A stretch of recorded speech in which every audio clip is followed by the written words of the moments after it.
And good afternoon and welcome to God's Influence on America's History. Today is January the 10th, 2021. We have seen some extraordinary and not in a good way historic events happening in our country this past week.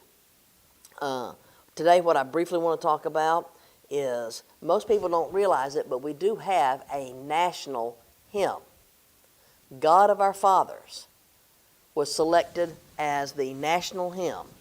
It was written in the late 1800s, and the music itself was composed in the late 1800s. The author of the words and the author of the music are two separate men.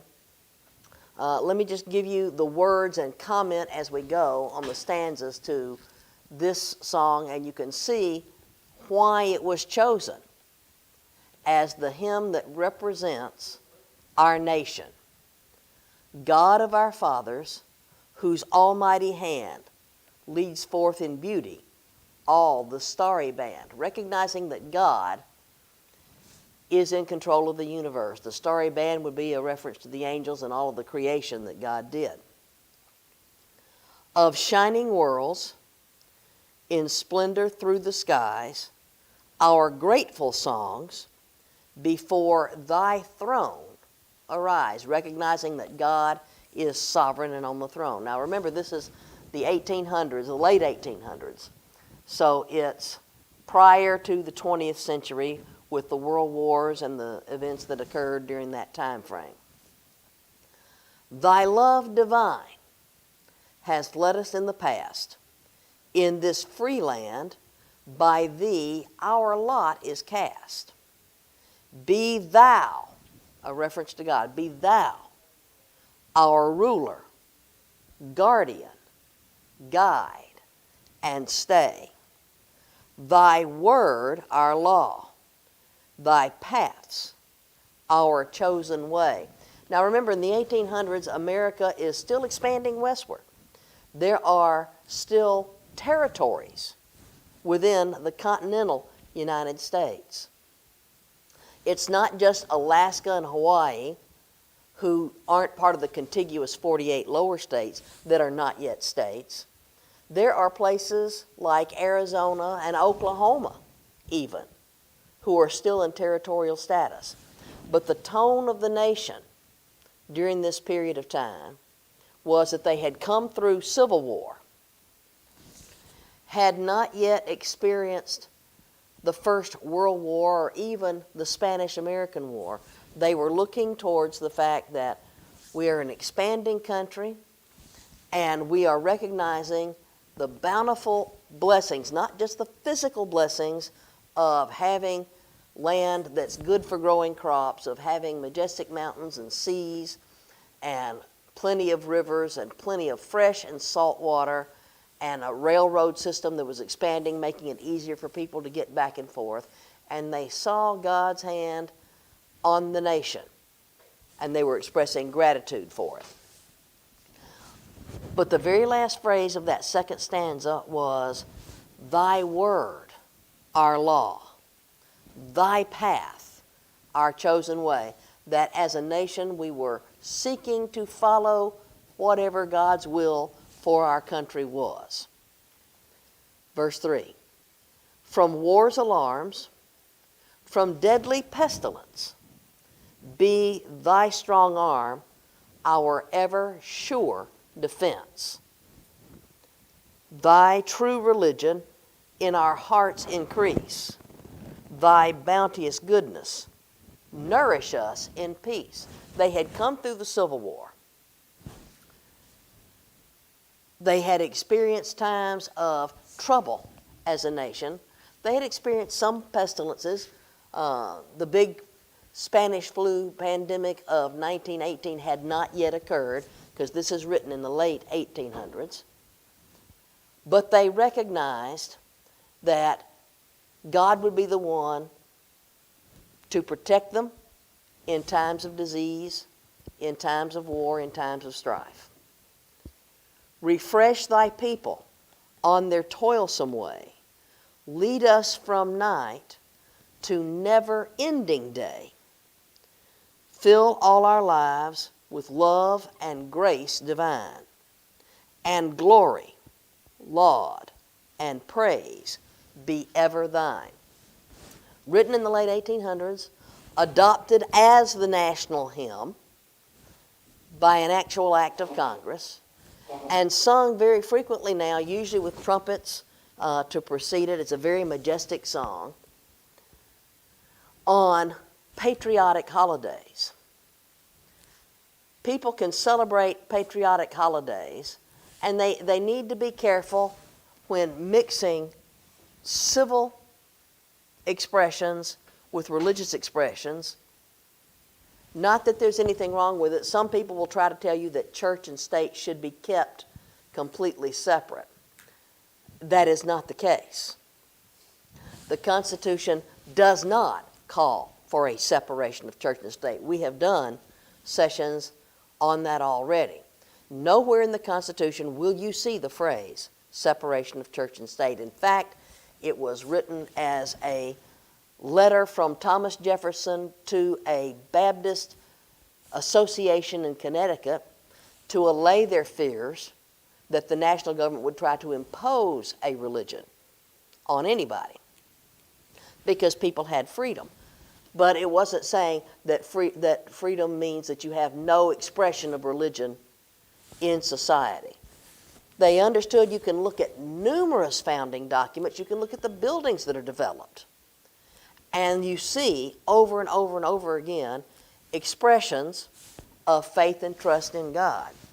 For those who were watching any film clip, news clip of what happened in our nation this week with the Capitol being breached, would be the way to put it. It's hard to say that word, breached, when it's the people's building. But right up there on the rostrum, in God we trust. People were storming the building. Why? Because there were some bad actors who took violence into their hands. The underlying principle, though, was the people needed to be heard, and the legal system had let them down. The political system had let them down, not listening to their grievances. So we're seeing, on one hand, acts of violence happening, and up on the podium, right behind the chair in the well of the Capitol, you have, "In God we trust." How did that phrase get there? Because there was a period of time in our nation, up until very recent times, when it was commonly acknowledged by all, whether they were political leaders who were people of faith or not, that our nation was built on Judeo-Christian principles, that we were acknowledging the providence of God. This hymn, with just the words that are in it, that thy true religion in our hearts increase, thy word our law, thy paths our chosen way, acknowledge the fact that we as a people were turning to God for divine guidance, even on Sabbath days for the Jewish people who are part of our nation, or on Sundays for the Christian part of the nation. We're engaging in weekly worship in houses of worship that taught very different things in some ways. They still acknowledged the presence of divine providence. They acknowledged the existence of God and that we needed to be a people devoted to God. That's why we have a national hymn. Even if you look at our national anthem, the Star-Spangled Banner, it has more than one verse. Most of the time, whenever you hear the national anthem done, usually it's just the first verse that's sung. But the second verse is very revealing. The second verse of the national anthem, the Star-Spangled Banner, says this: "Oh, thus be it ever, when free men shall stand between their loved homes and the war's desolation." The war in question there was the War of 1812. "Blessed with victory and peace, may the heaven-rescued land, praise the power, power as a reference to divine authority, that hath made and preserved us a nation. Then conquer we must when our cause it is just. And this be our motto, in God is our trust. And the Star-Spangled Banner in triumph shall wave o'er the land of the free and the home of the brave. Right now, because of the violence that has occurred in our nation this past week, 4 days ago, there are a lot of people talking about what happened, why violence should it ever be allowed. I would remind you of the American Revolution. The events that started us on the path to break away from the rule of Great Britain can be traced back to at least 13 years before the founders declared their independence from the King of England and the government across the seas. They tried for 13 years by every legal means possible to get the attention of the government that was over them, to address their grievances, to hear them out, and to give them relief from what they firmly believed were wrong actions. The government wouldn't listen. Finally, the founders decided we have no choice but to declare our independence from this power. And they took up arms to defend themselves against tyranny. It was a last resort. They tried every means to do it peacefully, to be heard, but ultimately, when they were not heard and when the power tried to impose on them, because Great Britain had troops here in the colonies, they were forcing people to have to admit troops into their very own homes and quarter them without them having any say, so to say, you don't have a right to come into my home, this is my space.